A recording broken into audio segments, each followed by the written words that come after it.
difference ng barley natin sa mga barley ng iba? Okay? Good question? Okay. Simple lang. Ang ating barley, bukod sa pagiging 100% organic, 100% GMO-free and gluten-free. Alam niyo naman kung ano yung GMO-free. Alam niyo ba yon? Ibig sabihin nun, walang pesticides, walang mga chemical na nilagay dun sa soil or dun sa produkto natin pre- and post-harvest. Wow!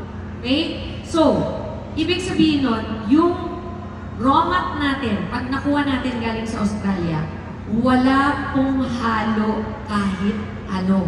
Walang preservatives. Di ba normally para hindi manikit or manigas yung mga produkto, nilalagyan nila ng something chemical para hindi mag-deteriorate. Kumbaga, yung atin po, wala nun.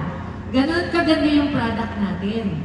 Kaya po kahit ano, hindi siya naninigas, hindi siya nag-expire, hindi siya bumababa yung bisa sa katawan ng tao. Bakit? Ano yung superiority ng barley natin na galing sa Australia? Ito po yung sikreto. Hindi lang tayo barley grass. Kung hindi barley grass juice powder. So bakit? Ano kinaiba nun? Ang kinaiba nun, ibig sabihin, pinakamataas na concentration ng beneficial nutrients ang laman ng barley natin, but does not include cellulose. Bakit not include cellulose? Ang cellulose po, indigestible ng katawan ng tao. Okay? So, kung may cellulose ang product, merong part na hindi nadadigest ng tao. Ang atin po, wala nun. That is what makes our product more superior than all the other barleys. Okay?